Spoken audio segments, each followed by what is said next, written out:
alguien que le conoce mucho a Hugo Velázquez y que también lo denunció muchísimo y no le dieron pelota, se llama Mauro Barreto, que es abogado. ¿Cómo te va, Mauro Barreto? Muy buenos días para Ñandutí. Buen día, Leo. Un placer estar con ustedes y saludarlos. Igualmente, ¿quién es? Buen día. O sea, la verdad que es un buen día, ¿verdad? Sí, contame, por favor, para la audiencia que por ahí no recuerda alguna entrevista que hemos hecho y tu trabajo y tu conocimiento. ¿Quién es Hugo Velázquez? La verdad que como te dije, tomaríamos mucho tiempo para hablar de él. Quizás no nos dé todo el tiempo en radio, pero voy a tratar de resumirte un poquito lo que es Hugo Velázquez. En primer lugar, así como vos dijiste, es el que protegía a la mafia y era la mafia misma acá funcionando en Ciudad del Este. No solo Hugo Velázquez, sino Juan Carlos Duarte, porque los dos se juntaron, uno como fiscal adjunto y el otro como fiscal delegado, y comenzaron a extorsionar, pero estamos hablando de extorsión de muchísimo dinero. Como por ejemplo, comenzaron a hacer el plan de atacar las empresas que eran muy solventes en Ciudad del Este, que por supuesto trabajaban en forma ilegal porque el gobierno no los controlaba.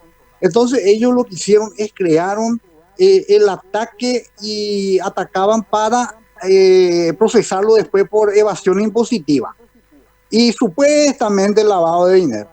Hicieron allanamientos en diferentes comercios importantes, como por ejemplo las casas de cambio, Acaraí, Tupí, Fortaleza, Alberdi. Todas las casas de cambio que funcionaban acá empezaron por eso, allá en abril de 2004, y comenzaron a apretarle y supuestos allanamientos que hacen. No, las denuncias eran todo preparadas por ellos, no había ningún denunciante. Entre ellos representaban a Juan P. y decía que allí había evasión impositiva, y ya comenzaban a hacer una cacería impresionante, ¿verdad? ¿Cuál era el objetivo?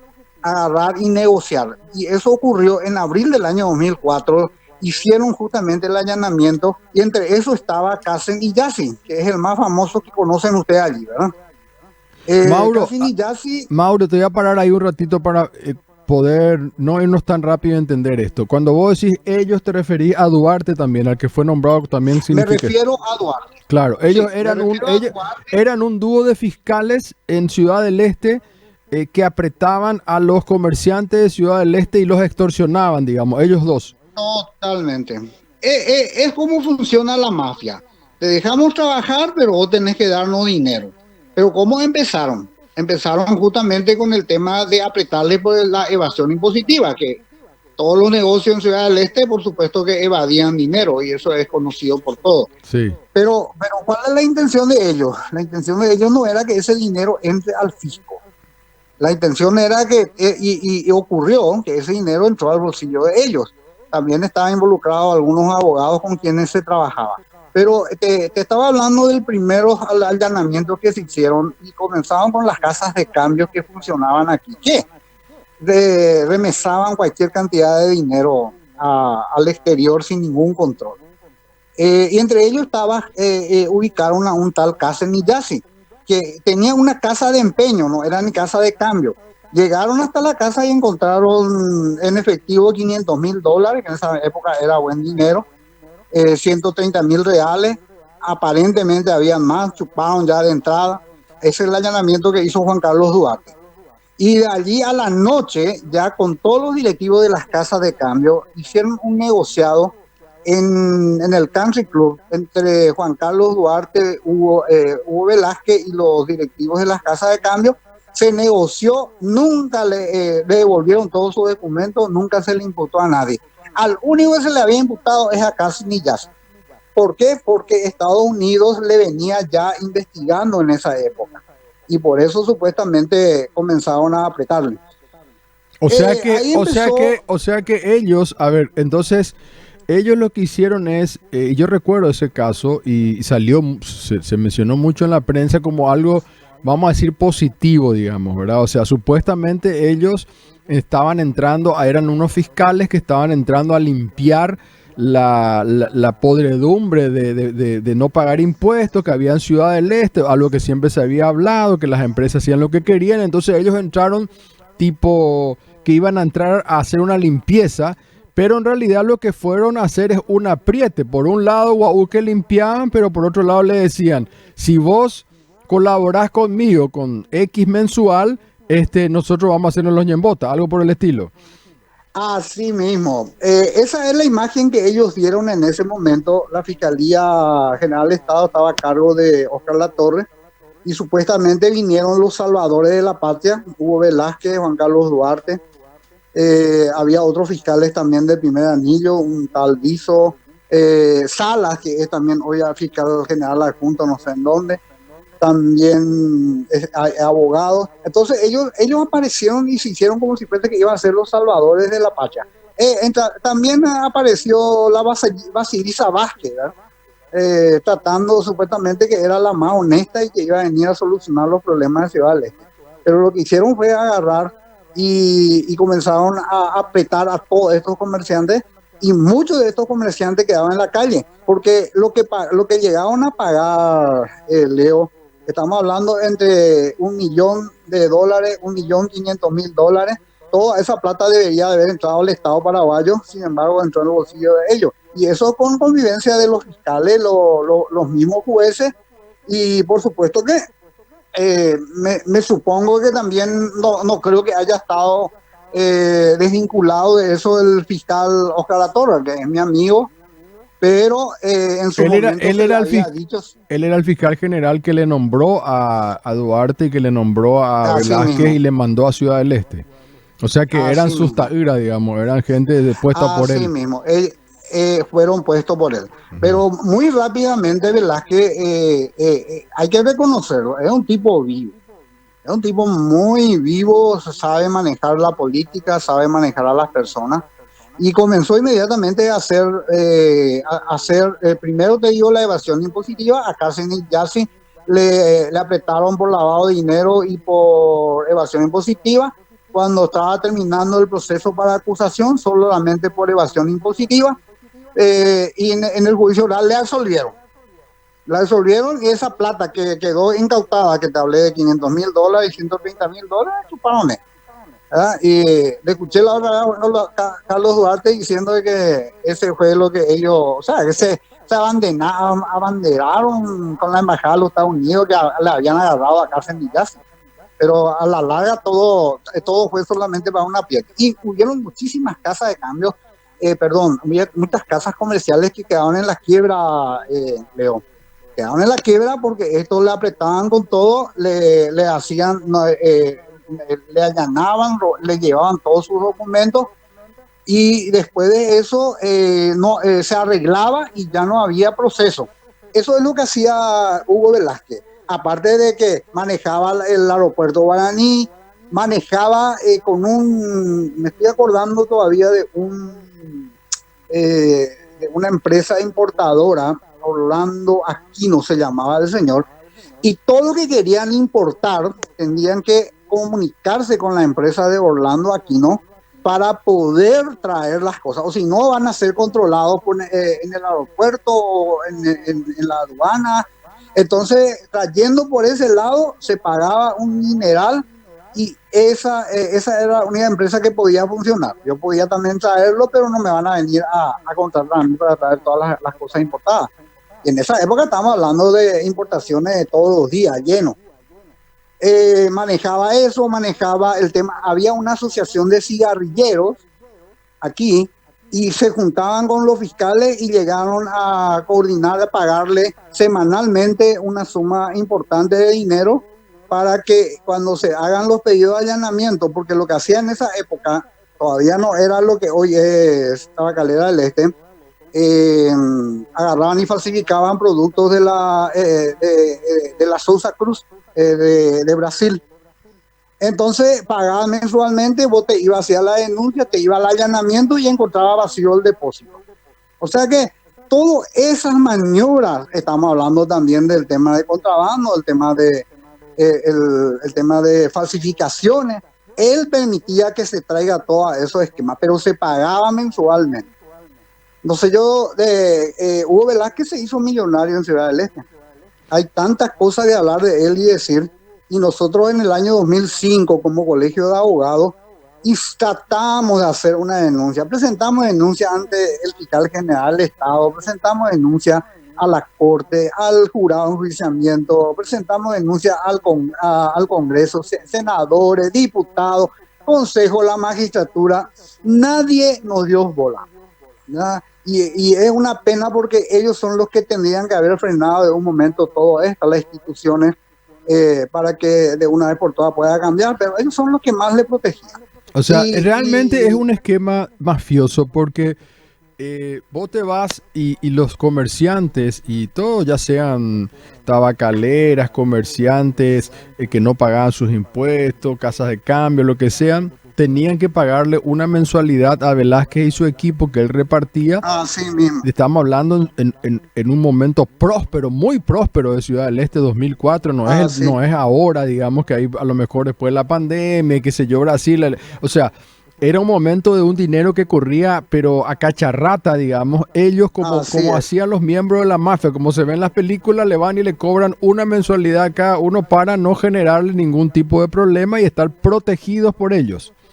Así mismo es. Ese es el esquema formado por Hugo Velázquez, Juan Carlos Duarte y un grupo de fiscales de su primer anillo.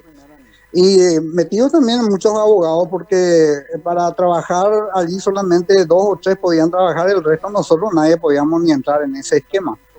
Y eso continuó durante muchos años, y como vos estás diciendo, en una época súper de movimiento muy importante en Ciudad del Este de las casas comerciales, que era evidente que sí trabajaban con evasión impositiva, todo lo que vos quieras, pero que ellos vinieron como los salvadores de la patria, pero al último ellos se llenaron los bolsillos y prácticamente al fisco no entró nada. Y formaron toda una especie de esquema, o sea, crearon todo un esquema de pagos, pero estamos hablando de mucho dinero. Y si ahora el propio embajador norteamericano habló en un caso de un intento de extorsión o de coima de $1 millón o más de $1 millón, dijo. En un solo caso estamos hablando. No tenemos idea de cuántos millones de dólares debe tener Velázquez, cuánta plata él y Duarte, porque hay que recordar que Duarte estaba como asesor jurídico en Yacyretá porque Velázquez inició su carrera política dentro del nicanorismo, digamos. Sí, la verdad que la verdad que el Velázquez fue un hábil político, inclusive llegó a salvarle a Óscar Latorre de un juicio político, y eso fue su premio para que pueda seguir trabajando sin que se le moleste aquí en el Alto Paraná.